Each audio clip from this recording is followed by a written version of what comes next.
도대체 무슨 일이 있었던 걸까요? 안치홍 선수 말입니다. 야구 좀 보신 분들이라면 누구나 이름 한 번쯤은 들어보셨을 겁니다. 롯데 시절부터 묵직한 타격, 승부처에서의 집중력으로 팀에 큰 힘이 되었던 선수였죠. 그런 안치홍이 FA 자격으로 한화 이글스로 이적한 게 2023년 말이었죠. 4+2년 총액 72억짜리 계약이었는데요. 당시에도 베테랑이지만 아직은 건재하다, 중심 타선 강화의 딱이다, 이런 평들이 많았습니다. 2024 시즌을 보면요, 기대만큼은 아니어도 꾸준히 제 몫을 해냈습니다. 특히 팀 전체 타선이 들쑥날쑥할 때 안치홍 선수의 안정감 있는 타격은 분명한 버팀목이었고요. 그렇게 2025 시즌에도 중심 타선 한 자리는 안치홍 자리로 자연스럽게 채워질 거라고 다들 생각했죠. 하지만 올 시즌 들어 분위기가 뭔가 이상했는데요. 시즌이 개막하고 나서 한 10경기쯤 지나니까 숫자들이 심상치 않았습니다. 30타수 2안타 타율이 6푼 7리였는데요. 이게 말이 됩니까? 사실상 거의 다 범타, 거의 다 삼진 수준이라는 건데요. 안치홍이 중심 타선에서 어느 순간 완전히 조용해진 겁니다. 더 충격적인 건 결국 1군 엔트리에서 말소됐다는 사실인데요. 말 그대로 2군행입니다. 요즘처럼 팀 타선 전체가 부진한 상황에서 그나마 경험 있고 노련한 타자를 2군으로 내린다는 건 단순히 성적이 나쁘다 정도가 아니라 당장 기회를 더 줄 수 없다는 구단의 판단이 들어간 거겠죠. 그럼 대체 무슨 일이 있었던 걸까요? 도대체 왜 안치홍 선수는 이렇게 갑자기 무너진 걸까요? 2024 시즌에는 분명히 나쁘지 않았던 타격감이 2025년 들어선 왜 이토록 차갑게 식어버린 걸까요? 혹시 몸에 이상이 있는 걸까요? 아니면 멘탈 즉 심리적인 문제가 생긴 걸까요? 팬들 입장에선 궁금할 수밖에 없는 대목이고요. 한화의 중심 타선을 책임질 선수라 기대했던 만큼 아쉬움도 큽니다. 이와 관련된 소식 자세히 정리해 드리겠습니다.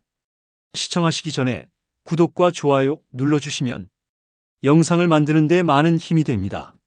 안치홍 선수 이야기를 하려면 사실 팀 전체 분위기를 빼놓고 말할 수 없을 것 같습니다.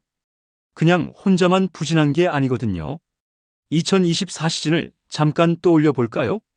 안치홍 선수가 한화 유니폼을 처음 입었을 때만 해도 걱정보다는 기대가 훨씬 컸습니다. 롯데에서 보여주었던 꾸준함이 있었고 무엇보다 클러치 상황에서의 집중력이 돋보였던 선수였기 때문인데요. 한화 입장에선 딱 필요한 베테랑 자원이기도 했죠. 시즌 전체적으로 보면 타율 2할 6푼대 장타력은 조금 아쉬웠지만 결정적인 순간에 강했던 인상이 있었습니다. 그렇게 베테랑 안치홍은 어린 선수들이 많은 한화의 라인업에서 중심을 잡아주는 역할을 해주었습니다. 물론 팬들도 안치홍을 믿었죠. 하지만 2025 시즌은 완전히 다른 이야기가 됐습니다. 안치홍 선수 혼자만 부진한 게 아니라 팀 전체 타격이 말 그대로 붕괴 수준이었거든요. 한화 이글스 팀 타율 2할도 안 되고 있죠. 이건 그냥 침체 수준이 아닙니다. 9위 팀과도 무려 5푼 이상 차이가 나는 수치인데요. 사실상 리그 전체에서 타격 꼴찌라는 말이 무색하지 않을 만큼의 상황인 거죠. 특히 중심 타선이 문제였습니다. 4번 타자, 5번 타자 자리에서 적시타가 터지질 않고 있는데요. 출루율도 낮고 투수들이 상대하기에 별로 어렵지 않다고 느낄 정도의 흐름이었을 겁니다. 그 안에 안치홍 선수도 포함되어 있었는데요. 2024 시즌 한화는 완벽하진 않아도 기대할 수 있는 흐름은 있었습니다. 문동주, 김서현 같은 젊은 투수들이 부진도 있었지만 좋은 공을 던지는 모습을 보여주기 시작했기 때문이죠. 또한 타선도 조금씩 경험치를 쌓아가는 느낌이었는데요. 하지만 2025년 초반 들어서 흐름이 딱 끊긴 느낌이랄까요? FA로 데려온 선수들의 활약도 기대에 부응하지 못하고 있고 주전들의 타격 페이스도 전반적으로 좋지 않죠. 뭔가 팀 전체적으로 조급함과 혼란이 동시에 밀려온 느낌이랄까요? 이럴 땐 경험 많은 선수가 중심을 잡아줘야 하는데 정작 기대했던 안치홍 선수가 부진하다 보니 팀 분위기도 더 가라앉을 수밖에 없었을 겁니다. 또 하나 짚어봐야 할 건 팀 전략과 코칭 문제입니다. 지금 한화 타자들을 보면 공을 끝까지 끌고 가는 타이밍 싸움에서 밀리는 장면이 많죠. 볼 카운트를 불리하게 끌고 가거나 좋은 타구가 되어야 할 공을 놓치는 경우도 많은데요. 이건 단순히 타자, 개인의 문제로만 보기 어렵습니다. 스프링 캠프 때부터 준비가 제대로 됐는지, 코칭 스태프의 리딩이 맞는 방향이었는지, 이런 부분까지 따져볼 필요가 있다는 거죠. 그리고 그 중심에 있는 게 안치홍 선수라는 점. 그래서 많은 팬들이 마음 아파하시는 것도 그런 이유 아닐까요? 안치홍 선수가 이렇게까지 흔들린 이유 단순히 공이 안 맞아서라고 보기에는 뭔가 더 있는 것 같지 않으신가요? 물론 타격 부진이라는 건 어느 선수에게나 한 번쯤은 찾아오는 일이긴 합니다. 하지만 이번 경우는 조금 다릅니다. 단기간의 부진이라기보단 전반적인 타격 메커니즘 자체에 혼란이 온 게 아닌가 싶은데요. 심리적인 압박감이 크게 작용한 것으로 보이죠. 안치홍 선수는 지금 한화에서 가장 비싼 타자입니다. 특히 FA 2년 차에는 이제 진짜 보여줘야 한다는 압박이 더 심해질 수밖에 없는데요. 이게 플레이에 영향을 미치기 시작하면 스윙이 조급해지고 타이밍이 어긋나기 시작합니다.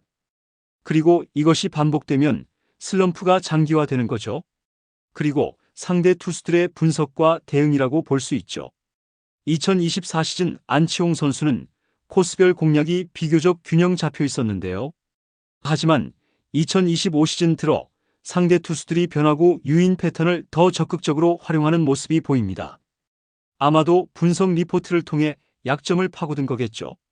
그런데 문제는 안치홍 선수가 여기에 제대로 적응하지 못하고 있다는 겁니다. 그리고 스윙의 변화인데요. 지금의 결과를 보면 수정이 오히려 독이 된 건 아닌가 하는 생각도 듭니다. 그리고 마지막으로 짚고 넘어가야 할 부분은 체력 문제죠. 안치홍 선수는 이제 확실히 커리어 후반에 들어섰다고 볼 수 있는데요. 예전 같지 않은 회복 속도, 짧아진 반응 시간 이런 것들이 타격에 영향을 줄 수밖에 없습니다. 물론 아직도 충분히 제 역할을 해줄 수 있는 선수지만 전성기처럼만 해주길 바라는 것은 욕심일 수도 있다는 얘기죠. 이러한 부진의 원인이 겹겹이 쌓이면서 타격뿐 아니라 자신감까지 흔들리고 있는 걸 수도 있습니다. 그렇다면 단순히 타석에 더 세우는 것만으로는 해결이 어렵겠죠. 안치홍 선수는 지금은 2군에 내려가 있지만 이걸 끝이라고 보기엔 조금 이르지 않을까요? 안치홍의 진짜 승부는 지금부터일지도 모릅니다.